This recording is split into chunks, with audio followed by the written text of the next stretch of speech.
Hello students, good morning to all. जैसा कि पिछले लेक्चर में पढ़ा हुआ था, आवेश, आवेश का क्वांटीकरण, आवेश के प्रकार, आवेशन की विधियां और कूलम्ब्स लॉ, कूलम्ब का नियम भी पढ़ा हुआ था। तो इन सभी से संबंधित आज कुछ प्रश्न करेंगे। और कूलम्ब के नियम में बताया गया था कि दो आवेशों के बीच वैद्युत बल के बारे में बताया गया था। तो कूलम्ब के नियम में दो आवेशों के बीच किया था। तो आज लेके चलते दो से अधिक अगर आवेश होते हैं तो उनके बीच वैद्युत बल क्या होता है। तो आज की हेडिंग होगी आपकी अनेक आवेशों के बीच वैद्युत बल।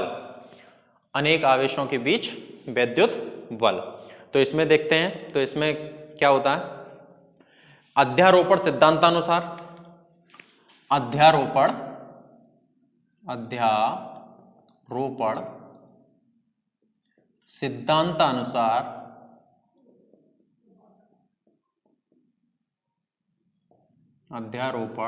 सिद्धांतानुसार क्या होता है, यदि कोई निकाय अनेक आवेशों से मिलकर बना है तो उनमें से किसी एक आवेश पर कार्यरत परिणामी बल उन अन्य आवेशों द्वारा उस पर लगाए गए अलग अलग बलों के सदिश योग के बराबर होता है। तो आगे चलते हैं, इसमें लिखें यदि कोई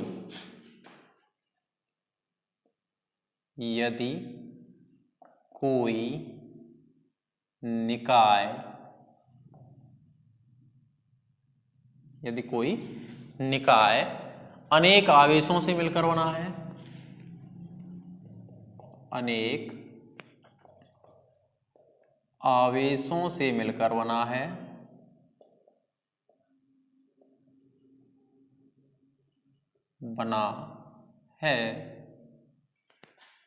अनेक आवेशों से मिलकर बना है, तो उनमें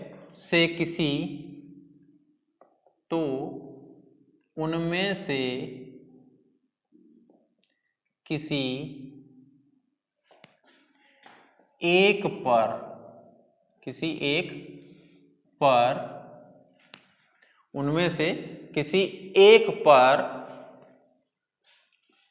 कार्यरत परिणामी बल, एक पर कार्यरत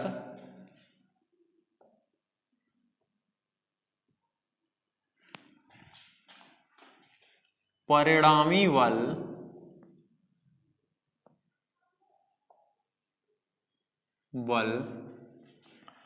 अन्य आवेशों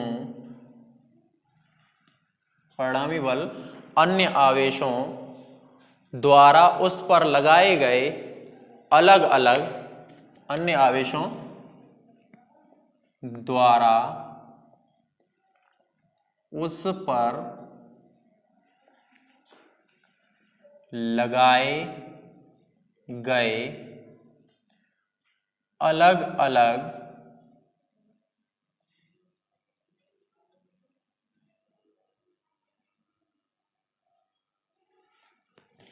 बलों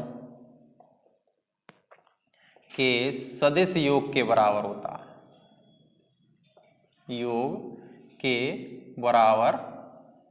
होता है, ये आपकी डेफिनेशन दी हुई है। क्या है कि यदि कोई निकाय अनेक आवेशों से मिलकर बना है तो उनमें से किसी एक पर कार्यरत परिणामी बल अन्य आवेशों द्वारा उस पर लगाए गए अलग अलग बलों के सदिश योग के बराबर होता है। जैसे मान लीजिए, माना कोई निकाय n आवेशों से मिलकर बना है, माना कोई निकाय n आवेशों से मिलकर बना है,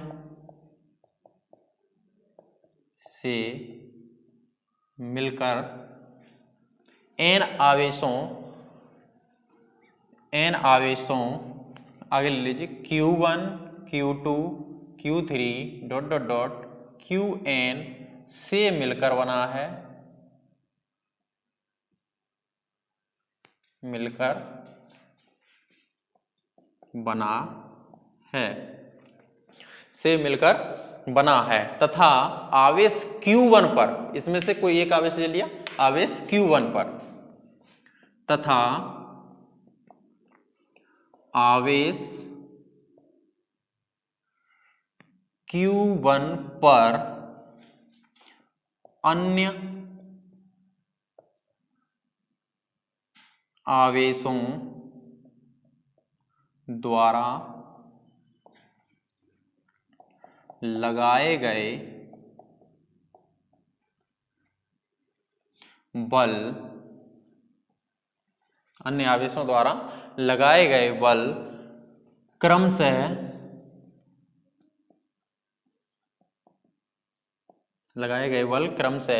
F12 F13 F14 dot dot dot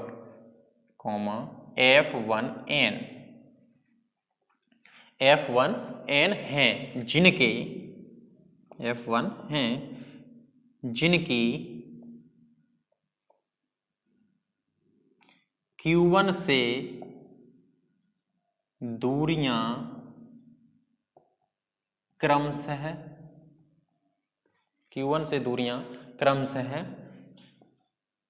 R21 R23 R21 R31 R41 cap dot dot dot Rn1 हैं। क्या दिया हुआ है, जैसे ये कोई सदिश ले लीजिए, यहाँ कोई जे मान लीजिए, एक इस तरीके से ले लीजिए, ये आपका Q1 है, Q2 Q3 Q4 Q5 Q6 और Qn, इस तरीके से काफी सदिश दिए हुए हैं, अनेक सदिश दिए हुए हैं, और इस पर कार्यरत बल पूछ रहे हैं। तो यहां से यहां तक की दूरी कितनी हो जाएगी, R21, और ये दूरी कितनी हो जाएगी,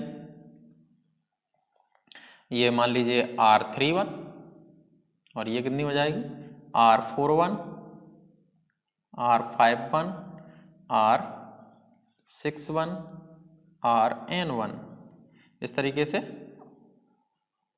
दूरियां हो गई आपकी। अब इस पे जो बल कार्य करेंगे वो किस तरीके से बल कार्य करेंगे, इसका हो जाएगा F12, यहां बल कार्य करेगा तो F12, और ये F13, चूंकि ये दोनों ही धनात्मक हैं, धनात्मक परीक्षण लिया गया है, कोई आवेश है ये सभी धनात्मक मान लीजिए, तो यहाँ पर क्या होगा, बाहर की ओर करेंगे, प्रतिकर्षित होगा तो बाहर की ओर दिशा हो जाएगी, 13 हो जाएगा यहाँ पर। ठीक है, आगे चलते हैं। अब यहाँ तक दिया हुआ है, मान लिया कोई निकाय n आवेशों से Q1 Q2 Q3 और Qn से मिलकर बना हुआ है, तथा इस पर आवेश Q1 पर अन्य आवेशों द्वारा लगाए गए बल F1 F12 F13 F14 dot dot dot F1n हैं, जिनकी Q1 से दूरियां क्रमशः कितनी हैं, R21 R31 R41 dot dot Rn1 हैं। तब क्या हो जाएगा, तब Q1 पर, तब आवेश Q1 पर परिणामी बल, आवेश Q1 पर परिणामी बल पर कार्यरत परिणामी बल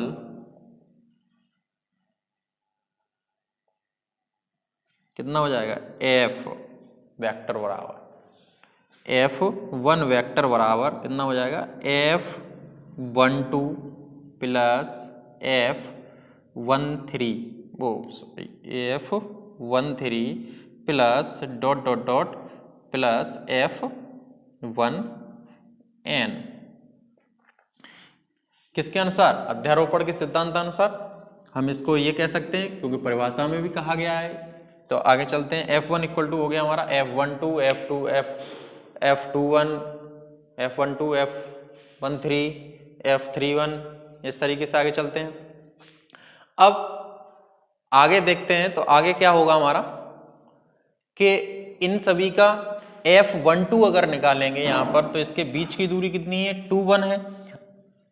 ये आवेश Q1 हो गया, ये Q2 हो गया यहाँ पर। तो आगे चलते हैं, इसमें F1 वेक्टर इक्वल टू हो जाएगा 1/4 pi epsilon not, 1/4 pi epsilon not. मान लीजिए यहाँ पर निर्वात में है, निर्वात में रखे हैं तो यहाँ पर आवर्तक के नहीं लेंगे तो कितना हो जाएगा Q1 Q2 बट्टे R21 कैप का होल स्क्वायर प्लस इसी तरीके से आगे लेंगे 1/4 pi epsilon not Q1 Q3 बट्टे R31 कैप का whole square plus dot dot dot plus 1/4 pi epsilon naught into Q1 Qn बटे Rn1 कैप होल स्क्वायर। यहाँ तक हो जाएगा इस तरीके से। अब इसमें से कुछ कॉमन है तो हम उस कॉमन को बाहर ले लेते हैं, जैसे 1/4 pi epsilon not 1/4 pi epsilon not 1/4 pi epsilon naught और Q1 सभी में कॉमन है तो हम इसको कॉमन लेते हैं। तो ऊपर से थोड़ा बिगाड़ते हैं, उसके बाद चलते हैं आगे। तो क्या लेंगे, कॉमन लेते हैं। चलिए आगे चलते हैं।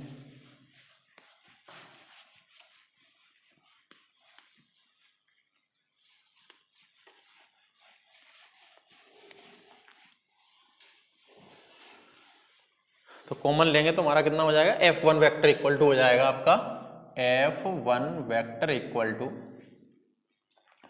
1/4 पाई एप्सिलॉन नॉट और Q यही ले लीजिए Q1।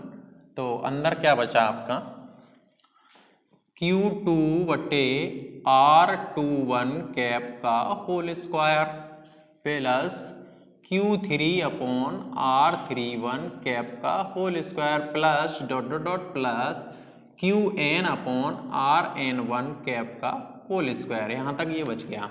अब हम इसको इकट्ठा करके अगर लिखते हैं तो कितना हो जाएगा, देखिए यहाँ पर ये 2 1 है, यहाँ 3 1 है, ये ऊपर 3 चल रहा है, N1 चल रहा है। तो इसको हम इस तरीके से लिख सकते हैं कि F1 वेक्टर इक्वल टू किस तरीके से लिख सकते हैं, मान लीजिए Q1 है वो Q के बराबर है तो हम F1 वेक्टर इक्वल टू लिख सकते हैं Q बट्टे 4 पाई एप्सिलॉन नॉट और इसको क्या लिख सकते हैं कि सिग्मा इंटू सिग्मा, हाँ Q ले लिया, हाँ सिग्मा I इक्वल टू 2 से N और Q I बटे R I यानी R1I का होल स्क्वायर इतना लिख सकते हैं into R cap into R cap 1I I1 या 1I एक ही। तो इसको ये सदिश रूप हो जाएगा इसका, इस तरीके से लिख सकते हैं। तो हमारा यानी अनेक आवेशों का योगफल कितना हुआ, तो सीधा सा ये परिभाषा में क्या बताया गया था कि किसी एक आवेश पर कार्य अन्य आवेशों के कारण कार्यरत विद्युत बल जो होता है वो सभी बलों के अलग अलग योग, सभी बलों को अलग अलग योग सदिश योग के बराबर में लिखते हैं। तो उसका हम अनेक आवेशों के कारण किसी एक आवेश पर कार्यरत विद्युत बल निकाल सकते हैं। आगे चलते हैं, आज इससे संबंधित आगे प्रश्न करते हैं। यहाँ तक हो गया होगा, चलते हैं। तो आगे प्रश्न क्या दिया हुआ है देखते हैं। पहले प्रश्न आवेशों के संबंधित भी थे कुछ, तो उससे देखते हैं, फिर इससे सभी संबंधित आज सभी प्रश्न कराएंगे हर तरीके का।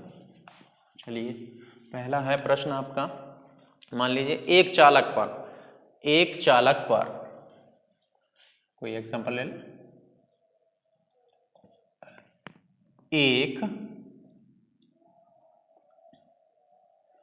चालक पर 8.0 × 10⁷ 8.0 इंटू 10⁻⁻7 कूलाम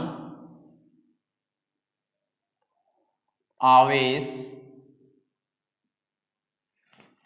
एक चालक पर 8.0 इंटू 10⁻⁻7 कूलाम आवेश, कूलाम ऋण आवेश है, ऋण आवेश है, इस पर सामान्य ऋण आवेश लिखो यहां पर, ऋण आवेश है, इस पर सामान्य, इस पर सामान्य अवस्था से कितने इलेक्ट्रॉन अधिक या कम है, सामान्य अवस्था से कितने इलेक्ट्रॉन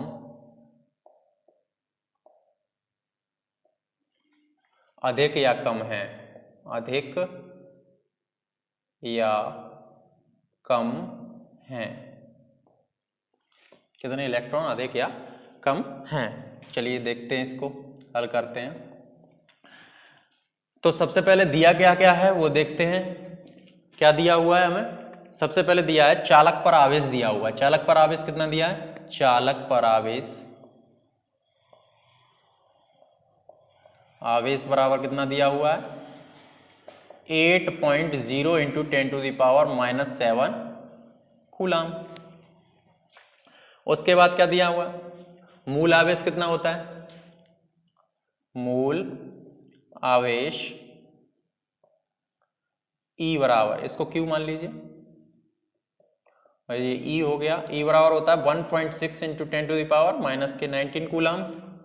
पूछ क्या रहा है कि इलेक्ट्रॉन अवस्था में कितने इलेक्ट्रॉन, यानी इलेक्ट्रॉनों की संख्या पूछ रहे हैं। तो इलेक्ट्रॉनों की संख्या पूछेंगे तो हम इलेक्ट्रॉनों की संख्या को किससे नोट करते हैं? इलेक्ट्रॉन की संख्या n बराबर पूछ रहे हैं। चलिए निकालते हैं। तो आवेश के क्वांटीकरण से, आवेश का क्वांटीकरण क्या कहता है? आवेश के क्वांटीकरण से, आवेश के क्वांटीकरण से क्या होता है? Q बराबर Ne। Q हमें दे रखा है कितना, यहां से n बराबर निकालें तो Q अपॉन E, तो n इक्वल टू हो जाएगा 8.0 इंटू 10⁻⁻7 और बटे 1.6 इंटू 10⁻⁻19। इसका भाग देंगे, इसमें कितना हो जाएगा? n बराबर दशमलव हटा दें अगर तो 16 पंजे 80, तो कितना हुआ? 5.0 इंटू 10⁻, कितना हो जाएगा? 19 ऊपर जाएंगी तो ये धन की हो जाएंगी और ये ऋण के हैं, तो 10 की घात 12 कूलाम। अब यहां देखिए इन्होंने ये पूछा है कि अधिक है या कम है। ये कैसे पता करेंगे कि ये इतने इलेक्ट्रॉनों की संख्या जो है वो कम है या अधिक है? तो देखिए यहां पर एक बात कही गई है, यहां पर 8.0 की इंटू 10⁻⁻7 कूलाम ऋण आवेश है। कैसा आवेश है? ऋण आवेश है। तो याद रहे, अगर आवेश ऋणावेश दिया हुआ है तो उन इलेक्ट्रॉनों की अधिकता होगी, आवेश धनावेश दिया है तो इतने इलेक्ट्रॉनों की कमी होगी। तो यहाँ आवेश कैसा है? ऋणावेश है, तो कितने हो जाएगी? इतने इलेक्ट्रॉनों की अधिकता हो जाएगी, इलेक्ट्रॉनों की अधिकता, इतने इलेक्ट्रॉन अधिक हो जाएंगे। ठीक है, यहां तक समझ में आ गया होगा। अगला क्वेश्चन लेके चलते हैं। चलिए अगला दिया हुआ है, एक प्रोटॉन एवं एक इलेक्ट्रॉन के बीच, एक प्रोटॉन एवं एक इलेक्ट्रॉन के बीच,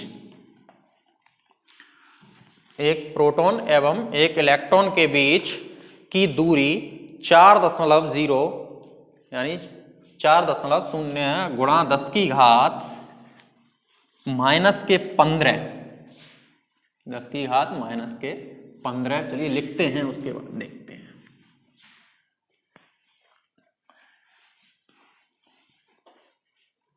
लिखते हैं, उसके बाद देखते हैं। एक प्रोटॉन एवं इलेक्ट्रॉन, एक प्रोटॉन एवं एक इलेक्ट्रॉन, एक इलेक्ट्रॉन के बीच की दूरी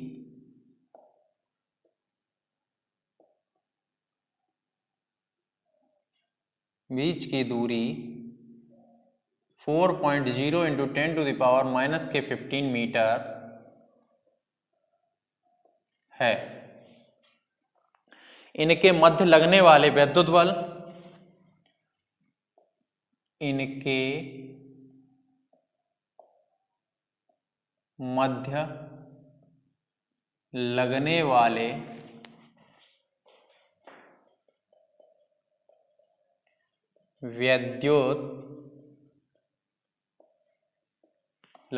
विद्युत बल के परिमाण एवं प्रकृति की गणना कीजिए। बल के परिमाण एवं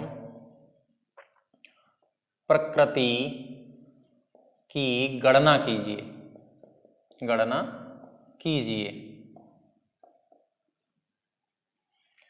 चलिए देखते हैं, ये क्वेश्चन दिया हुआ है।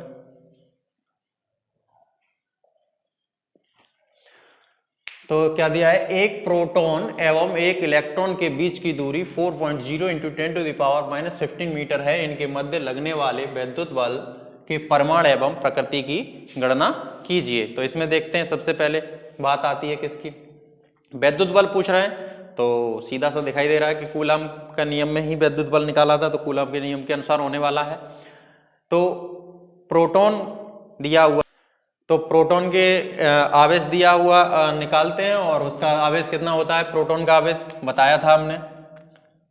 तो देखते हैं प्रोटॉन का आवेश कितना होता है। प्रोटॉन का आवेश बराबर, प्रोटॉन का आवेश मान लीजिए ये Q1 है, तो Q1 बराबर कितना हो जाएगा Q1 बराबर कितना हो जाएगा, प्लस के 1.6 इंटू 10⁻⁻⁻19 कूलम, क्योंकि प्रोटॉन का धनात्मक होता है, इलेक्ट्रॉन का ऋणात्मक होता है, दोनों के होते समान ही हैं, परमाणु समान होते हैं, लेकिन प्रकृति दोनों की अलग अलग विपरीत प्रकृति के होते हैं। तो इलेक्ट्रॉन का आवेश कितना हो जाएगा, इलेक्ट्रॉन का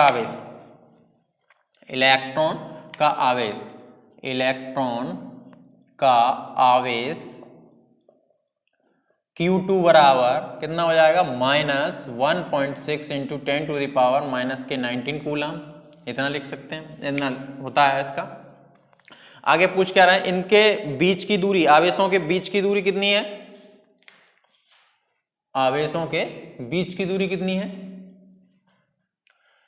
बीच की दूरी बराबर या मध्य दूरी R बराबर 4.0 इंटू 10⁻⁻⁻15 मीटर। यहां तक इतना सब कुछ दिया हुआ है हमारा। अब आगे क्या करेंगे, कूलम के नियमानुसार, कूलम के नियम में क्या कहा जाता है, पूछ क्या रहे हैं इसमें, विद्युत बल पूछ रहे हैं, तो विद्युत बल है तो इसका मतलब है कूलम का नियम लगेगा। तो पहले हम यहां पर लिख लें, कार्यरत विद्युत बल कितना है, कार्यरत विद्युत बल F बराबर क्वेश्चन मार्क। आगे चलते हैं, क्या लिखोगे, आवेशों कूलम के नियमानुसार, कूलम के नियमानुसार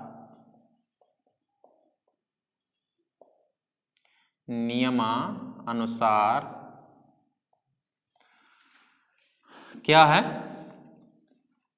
आवेशों के मध्य लगने, आवेशों के मध्य कार्यरत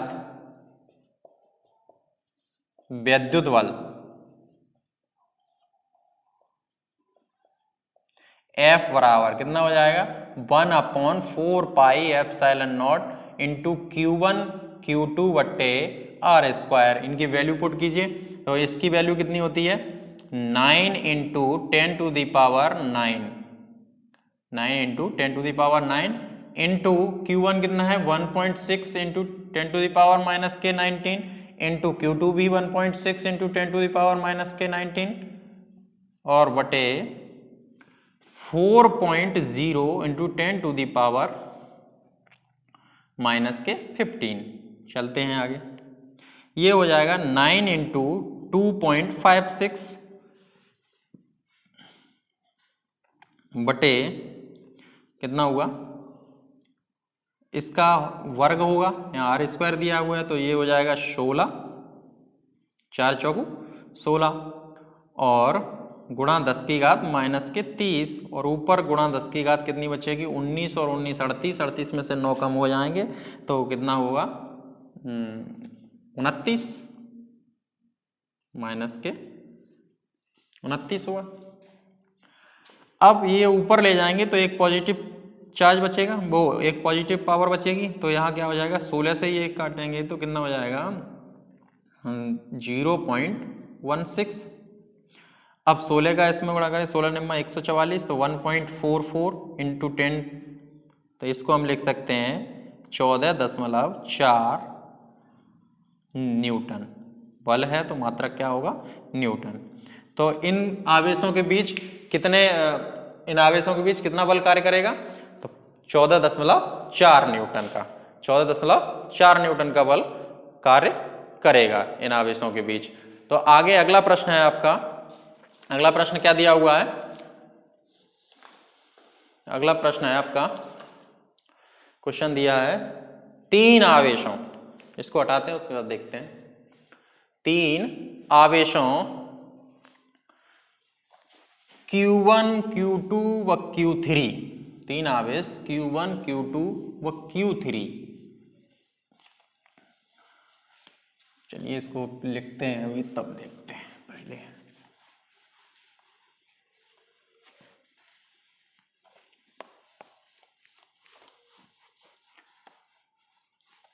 अगला है 3 आवेश, 3 आवेशों Q1 Q2 व Q3, Q1 Q2 व Q3 पर विचार कीजिए, पर विचार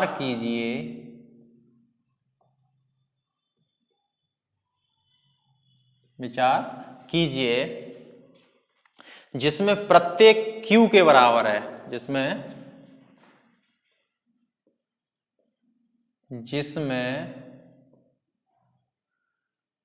प्रत्येक Q के बराबर है, जिसमें प्रत्येक Q के बराबर है तथा L लंबाई यानी L भुजा वाले समबाहु त्रिभुज तथा L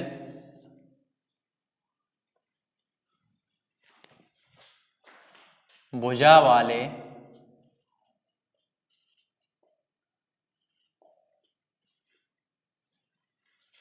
समबाहु त्रिभुज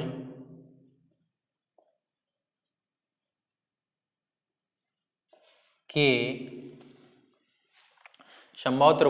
शीर्षों पर स्थित है, के शीर्षों पर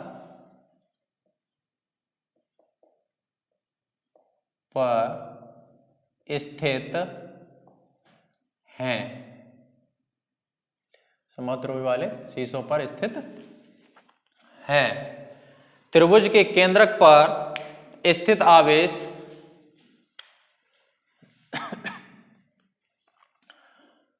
त्रिभुज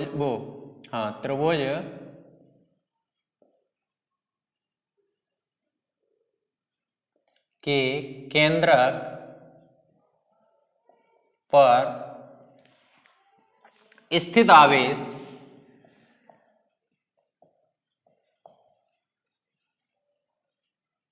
Q, स्थित आवेश Q पर कितना परिणामी बल लग रहा है, पर कितना परिणामी बल लग रहा है।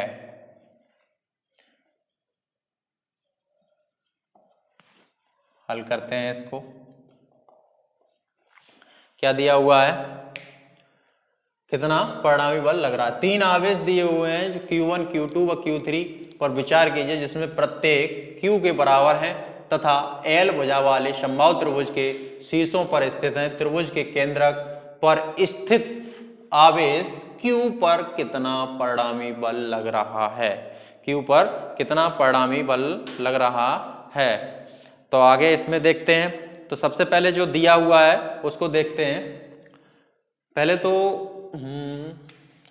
त्रिभुज बनाते हैं। त्रिभुज दिया हुआ है आपका, समबाहु त्रिभुज लेते हैं। ये रहा आपका त्रिभुज, किस तरीके से बल कार्य कर रहे हैं देखते हैं। ये त्रिभुज मान लीजिए ए, बी और सी। ए पर मान लीजिए Q1 और जो किसके बराबर है, Q के। Q2 ये किसके बराबर है, Q के। Q3 ये किसके बराबर है, Q के। सभी धनात्मक ले लीजिए, ये मान लेते हैं सभी धनात्मक हैं, तो हमारे धनात्मक हो जाएंगे। अब यहाँ पर क्या है, इसके केंद्रक पर एक अन्य आवेश है Q कार्य कर रहा है। तो केंद्रक कहाँ है आपका, ये है केंद्रक। ये हो जाएगा आपका केंद्रक ए, और इसको डी मान लीजिए, और ये आपका इस तरीके से ये हो गया आपका केंद्रक, जिस पर इसको O मान लेते हैं। इस पर आवेश कितना है, Q। इस पर आवेश Q दिया हुआ है, और ये इनकी भुजा की लंबाई कितनी है, L, L और L। अब यहां देखिए समबाहु त्रिभुज है, तो प्रत्येक कोण कितना अंश का होगा, 60 अंश का होगा। प्रत्येक कोण 60 अंश का होगा। अब यहां पर बल जो कार्य करेंगे वो किस तरीके से बल कार्य करेंगे यहां पर पहला बल है ये F2, B पर है तो Q2 के कारण F2 कार्य करेगा। ये हो जाएगा इधर इस दिशा में F3, और ये आपका F1 A से D की ओर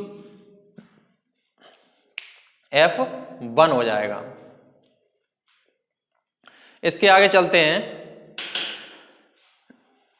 क्या देखते हैं क्या दिया हुआ है इसके।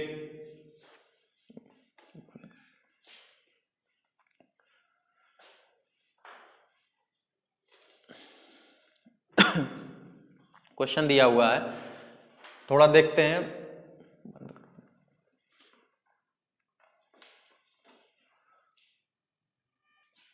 चलिए आगे दिया हुआ है, क्या दिया है, तो यहां पर आवेश Q1, Q2, Q3 दिए रखे हैं इन्होंने, ये बराबर होगा इसके।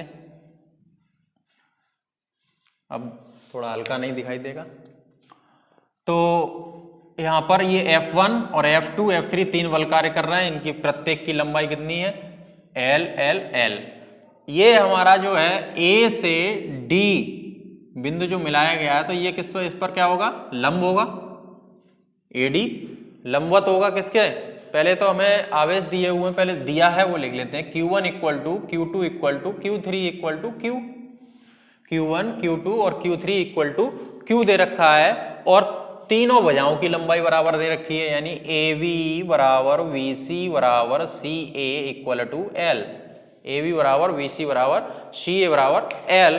AD VC पर लंब है, AD क्या है, BC पर लंब है। देखो AD VC पर लंब है, AD लंबवत VC, AD BC पर लंब है। अब यदि AD BC पर लंब है तो यहां से AD बराबर अगर निकाला जाए, देखिए इतना ही लेते हैं, ये इतना वाला पोर्शन, तो यहां पर AD बराबर निकाला जाए तो क्या होता है, साइन थीटा बराबर होता है लंब बट्टे कर्ण। तो AD बराबर हम निकाल रहे हैं तो कर्ण गुणा में पहुंच जाएगा, तो कितना हो जाएगा, AB साइन थीटा, और थीटा की जगह पर कितनी वैल्यू है, 60 अंश का कोण है, 60 अंश का कोण है तो साइन 60 हो जाएगा। तो हम इसको क्या लिख सकते हैं, AD बराबर हो जाएगा, AD बराबर साइन 60 की वैल्यू कितनी होती है, √3/2, और AB की वैल्यू कितनी है, L। तो AD इक्वल टू हमारा कितना हो जाएगा, AD इक्वल टू हो जाएगा हमारा √3/2 इंटू L, इतना हो गया। आगे चलते हैं। अब यहां से हम किसकी लंबाई निकालेंगे, हमें बल इसके कारण निकालना, इन दोनों के बीच बल निकालना है। तो इनके बीच की दूरी कितनी है, AO की, क्योंकि एक आवेश Q ये है और एक ये है Q1। इनके बीच की दूरी निकालने के लिए हम AO बराबर निकालेंगे। तो AO बराबर कितना हो जाएगा, AO यहाँ समबाहु त्रिभुज का केंद्रक है, तो केंद्रक यानी इसका मतलब ये है कि ये माध्यिकाएं, और माध्यिकाएं परस्पर एक दूसरे को कितने भागों में बांटती हैं, 2:1 के अनुपात में बांटती हैं। तो इसी ये दूरी कितनी हो जाएगी, AD के 2/3 के बराबर होगी, यानी 2/3 AD के बराबर होगी, 2/3 AD के बराबर होगी। और AD की लंबाई आपने निकाली थी अभी, तो AO इक्वल टू कितना हो जाएगा, 2/3 इंटू √3/2 L, 2 से 2 तो खत्म हो जाएंगे, तो 1/√3 इंटू L। AO बराबर कितना हो जाएगा, 1/√3, या ऐसे लिख सकते हैं L/√3, L/√3। यहां तक हमारा आ गया। अब आगे चलते हैं शीर्ष A। अब देखो शीर्ष A जो दिया हुआ है, इस शीर्ष A पर स्थित आवेश के कारण Q पर प्राप्त बल, वो कार्यरत बल कितना हो जाएगा, आगे देखें। शीर्ष A पर, शीर्ष A पर स्थित आवेश Q1 के कारण, Q1 के कारण, Q1 के कारण इस पर बिंदु पर आवेश कितना है, Q, केवल क्या लिखा है, शीर्ष A पर स्थित आवेश Q1 के कारण बिंदु O पर कार्यरत बल F, कार्यरत बल F1 बराबर कितना हो जाएगा, F1 बराबर 1/4 पाई एप्सिलॉन नॉट, और कितना हो जाएगा, Q1 Q2 होता है, तो हम यहां लिखेंगे Q इंटू Q बटे बीच की दूरी यहां से यहां तक की AO कितनी आई थी आपकी, L, तो हम लिख सकते हैं L/√3 का होल स्क्वायर। इसको हम ये भी लिख सकते हैं F1 vector equal to 1/4 pi epsilon naught into 3Q और Q बटे L स्क्वायर। इसको इक्वेशन फर्स्ट डाल देते हैं, आगे चलते हैं। इसी प्रकार जैसे ये शीर्ष A पर निकाला है, इसी प्रकार आगे निकालते हैं। तो जगह थोड़ी कम है तो इसको हटा दें, देख लीजिए। चलिए, तो इसी प्रकार क्या लिखेंगे, इसी प्रकार, इसी प्रकार शीर्ष B पर, शीर्ष B पर स्थित आवेश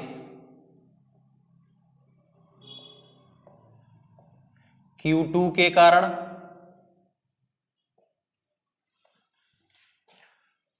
Q2 के कारण आवेश Q पर कार्यरत बल F2 vector equal to 1/4 pi epsilon naught into 3Q बटे 3Q Q2 बटे Q बटे हो जाएगा L स्क्वायर। देखिए क्यों हो जाएगा, इसको सेकेंड इक्वेशन डाल दीजिए। चूंकि हमारे यहाँ देखते हैं, यहाँ पर कितना हो जाएगा, ये हमारा Q2 है, वो भी Q के बराबर है, जितनी दूरी AO की आई थी उतनी ही ये आई। चूंकि ये समबाहु त्रिभुज है तो ये सभी बराबर होंगे, AO बराबर BO बराबर CO बराबर, तीनों बराबर होंगे, तो हमारा ये L/√3 ये भी होगा, और L/√3 ये भी होगा, और L/√3 ये भी हो जाएगी। सभी L/√3 होंगी, बराबर बीच की दूरियां भी बराबर हैं, आवेश भी बराबर है, तो जितना आवेश शीर्ष A के कारण बल कार्य करेगा उतना शीर्ष B के कारण करेगा, तो फिर शीर्ष C के कारण क्या करेगा, वही करेगा शीर्ष C के कारण भी। तो हम क्या करेंगे, तथा शीर्ष C के कारण कितना हो जाएगा, F3 vector equal to 1/4 pi epsilon naught into 3Q बट्टे L स्क्वायर। ठीक, L स्क्वायर हो गया, इक्वेशन थर्ड हो गई। अब आगे देखते हैं, यहां तक 3 हो गई। अब हमें क्या करना है, सभी का योग चाहिए, वो भी सदिश योग, सभी बलों का सदिश योग चाहिए हमें। तो F1 F2 F3 तीन अलग अलग बल निकाल लिए। अब हमें क्या चाहिए, परिणामी बल चाहिए। तो यहां देखेंगे हम, क्या देखेंगे, इनकी सभी की दिशाएं देखते हैं। तो F1 तो AO दिशा में कार्य कर रहा है, F1 AO दिशा में कार्य कर रहा है। तो F2 किस दिशा में कार्य कर रहा है, F2 BO दिशा में कार्य कर रहा है, और F3 CA दिशा में कार्य कर रहा है। तो यहां से इन दोनों बलों का हम परिणामी अगर बल निकालें इस तरीके से OA दिशा में, तो इसको कुछ मान लीजिए F, क्या मानेंगे, F1 F2 F3, तो इसको मान लीजिए, क्या माने, कुछ भी ले लीजिए, F डैश मान लीजिए, F डैश वेक्टर ले लेते हैं। तो F डैश वेक्टर निकालेंगे तो कितना हो जाएगा, यहां से लिखते हैं आगे, बल F2 वेक्टर व F3 वेक्टर का परिणामी बल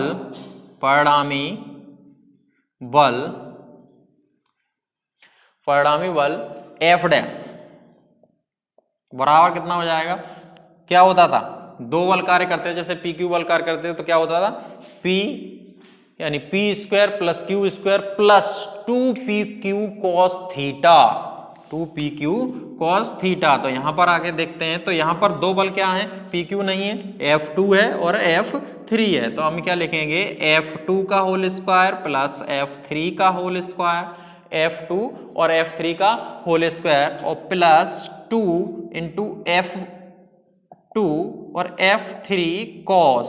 अब थीटा देखिए, थीटा कितना हो जाएगा, थीटा कितना कार्य करेगा, F1 F2 F3, हम यहां पर ले रहे हैं थीटा, हमारा यही तो थीटा लिया जाएगा इतना।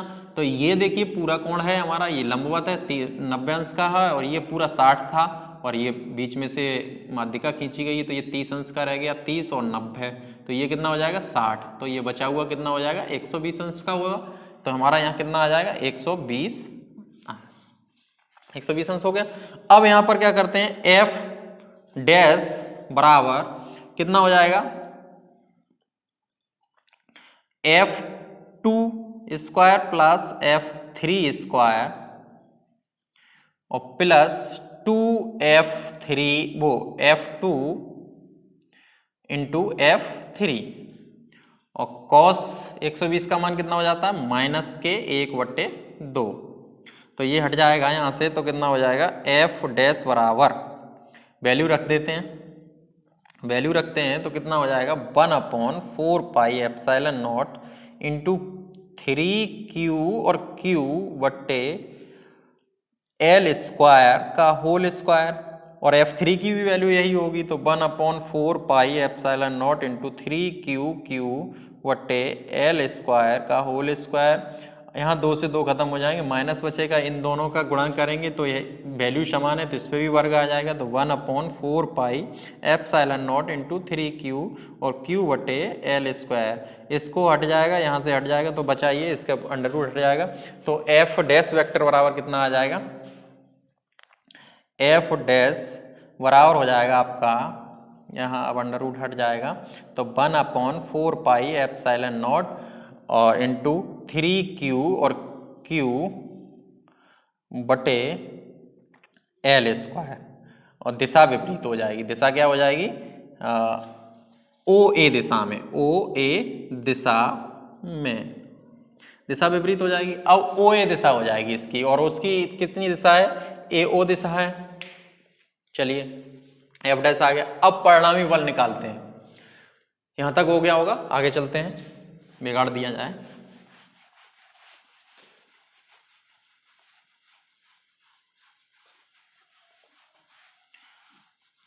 आगे लिखो, आवेश Q पर परिणामी वैद्युत बल, परिणामी कार्यरत वैद्युत बल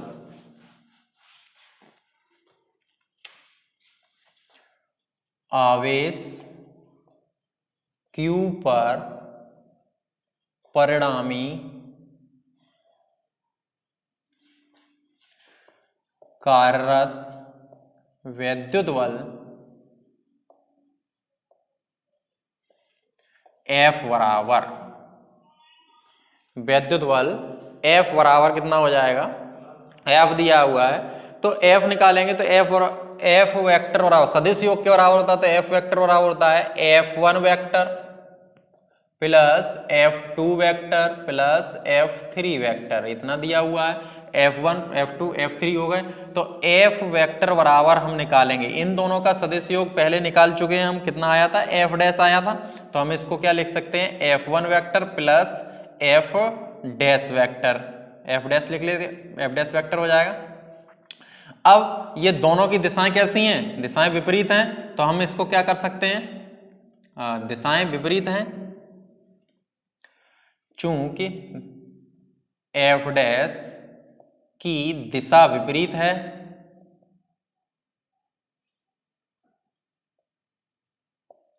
क्या है, विपरीत है, इसलिए यहां क्या आ जाएगा, माइनस आ जाएगा, माइनस आ जाएगा। तो F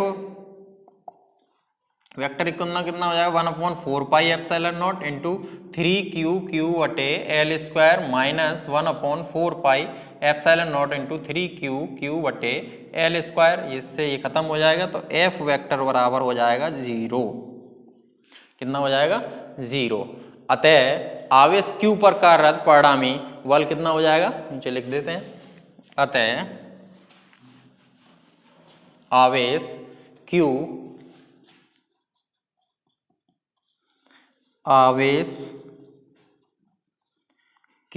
पर कार्यरत परिणामी विद्युत बल कितना होगा, 0 होगा, 0 होगा। ठीक है, यहां तक ठीक है, आज इतना ही काफी है, धन्यवाद।